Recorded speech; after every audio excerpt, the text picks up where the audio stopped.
Hello and welcome back to literature. Okay, get out your books and turn to chapter 3 on page 25. Edmund and the Wardrobe, chapter 3. Lucy ran out of the empty room into the passage and found the other three. "It's all right," she repeated. "I've come back." "What on earth are you talking about, Lucy?" asked Susan. "Why," said Lucy in amazement, haven't you all been wondering where I was?" "So you've been hiding, have you?" said Peter. "Poor old Lou, hiding and nobody noticed. You'll have to hide longer than that if you want people to start looking for you." So that's our first hint that something is not quite right. "But I've been away for hours and hours," said Lucy. The others all stared at one another. "Batty," said Edmund, tapping his head. "Quite batty." That means crazy. "What do you mean, Lou?" asked Peter. "What I said," answered Lucy. "It was just after breakfast when I went into the wardrobe. And I've been away for hours and hours and had tea and all sorts of things have happened." "Don't be silly, Lucy," said Susan. "We've only just come out of that room a moment ago. And you were there then." "She's not being silly at all," said Peter. "She's just making up a story for fun. Aren't you, Lou? And why shouldn't she?" "No, Peter, I'm not," she said. It's a magic wardrobe.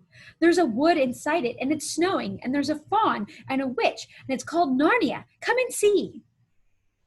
The others did not know what to think, but Lucy was so excited that they all went back with her into the room. She rushed ahead of them, flung open the door of the wardrobe, and cried, "Now, go in and see for yourselves." "Why, you goose," said Susan, putting her head inside and pulling the fur coats apart. "It's just an ordinary wardrobe. Look, there's the back of it." Then everyone looked in and pulled the coats apart, and they all saw, at least Lucy herself saw, a perfectly ordinary wardrobe. There was no wood and no snow, only the back of the wardrobe with hooks on it. Peter went in and rapped his knuckles on it to make sure that it was solid. "A jolly good hoax, Lou." Hoax, vocabulary word, meaning a trick or prank, so he thinks she's just having some fun with him, joking around. "A jolly good hoax, Lou," he said, as he came out again. "You have really taken us in, I must admit. We half believed you." "But it wasn't a hoax at all," said Lucy. "Really and truly. It was all different a moment ago. Honestly, it was, I promise." "Come, Lou," said Peter. "That's going a bit too far. You've had your joke. Hadn't you better drop it now?" Lucy grew very red in the face and tried to say something, though she hardly knew what she was trying to say, and burst into tears. The next few days she was very miserable. She could have made it up with the others quite easily at any moment if she could have brought herself to say the whole thing was only a story made up for fun. But Lucy was a very truthful girl, and she knew that she was really in the right, and she could not bring herself to say this. So this tells you something about Lucy's character. We see Peter and Susan are really kind to Lucy, even though they don't believe her. Edmund is kind of mean and teases and calls her crazy. But Lucy, even though it would be easy for everyone to, think better of her and she could go back to getting along with them, if that meant telling a lie, she wouldn't do it. So we see she's not only truthful, but she also has perseverance. The others who thought she was telling a lie, and a silly lie too, made her very unhappy. The two elder ones did this without meaning to. Like we just said, they have good characters, but they still don't believe her. But Edmund could be spiteful. That's a vocabulary word. Being resentful, being mean. And on this occasion, he was spiteful. He sneered and jeered at Lucy and kept on asking her if she'd found any other new countries and other cupboards all over the house. So he's mocking her and teasing her. What made it worse was that these days ought to have been delightful. The weather was fine, and they were out of doors from morning till night, bathing, fishing, climbing trees, and lying in the heather. So when they say bathing, they don't mean actually taking a bath. They mean like sunbathing or going swimming. Also, heather is a vocabulary word. It means an evergreen shrub that grows in England. but Lucy could not properly enjoy any of it. And so things went on until the next wet day. Something kind of like the first time Lucy got in. That day, when it came to the afternoon and there was still no sign of a break in the weather, they decided to play hide and seek. Susan was it, and as soon as the others scattered to hide, Lucy went to the room where the wardrobe was. She did not mean to hide in the wardrobe, because she knew that would only set the others talking again about the whole wretched business. But she did want to have one more look inside it, for by this time she was beginning to wonder herself whether Narnia and the Faun had not been a dream. The house was so large and complicated and full of hiding places that she thought she would have time to have one look into the wardrobe and then hide somewhere else.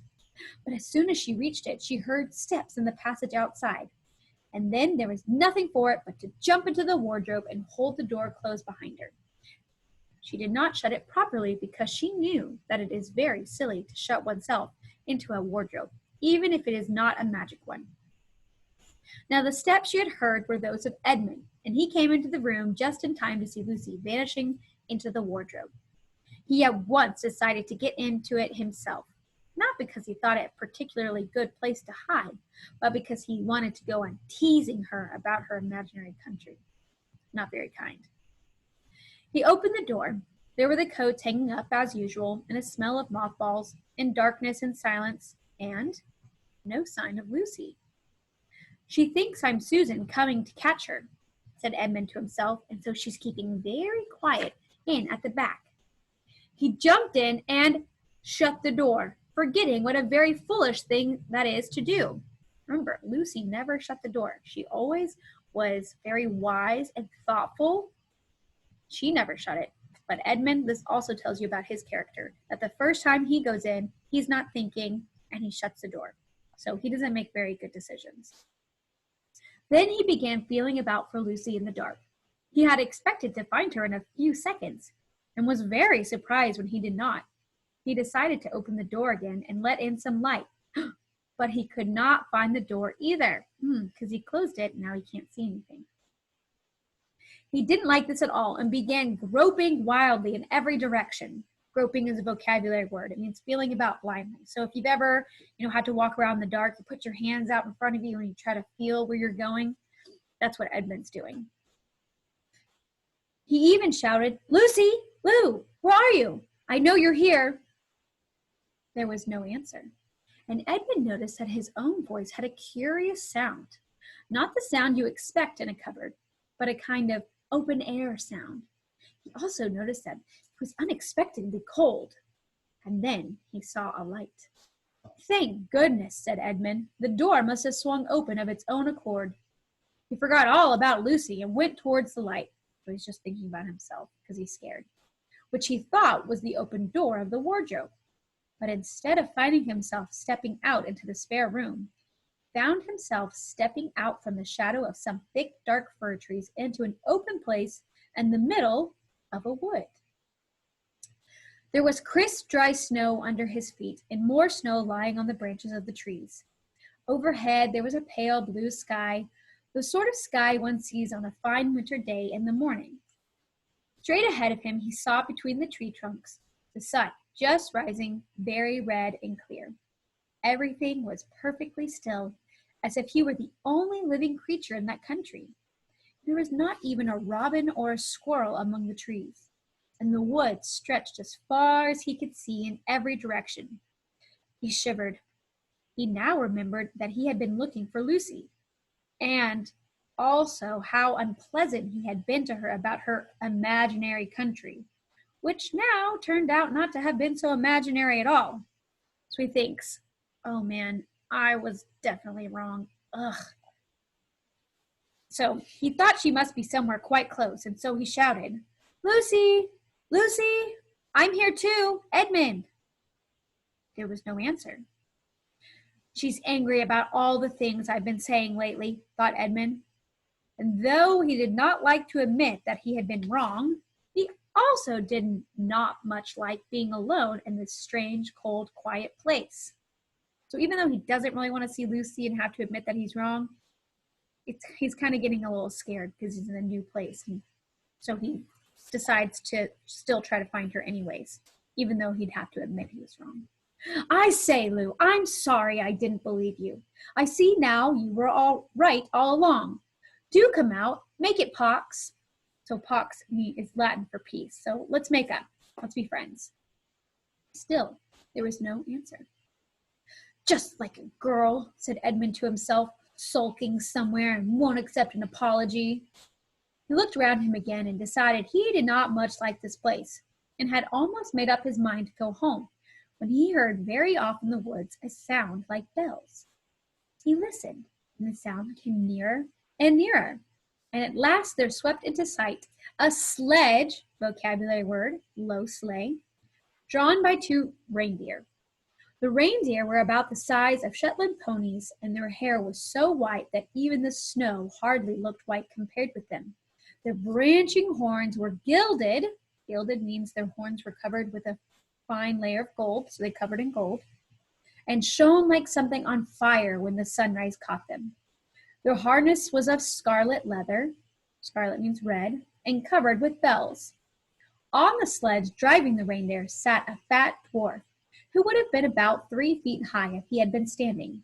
He was dressed in polar bear's fur, and on his head he wore a red hood with a long gold tassel hanging down from its point. His huge beard covered his knees and served him instead of a rug.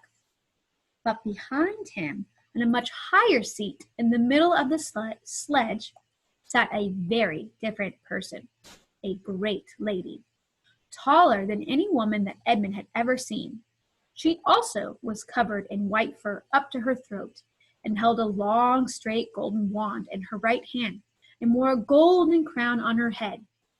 Her face was white, not merely pale, but white like snow, or paper, or icing sugar, except for her very red mouth.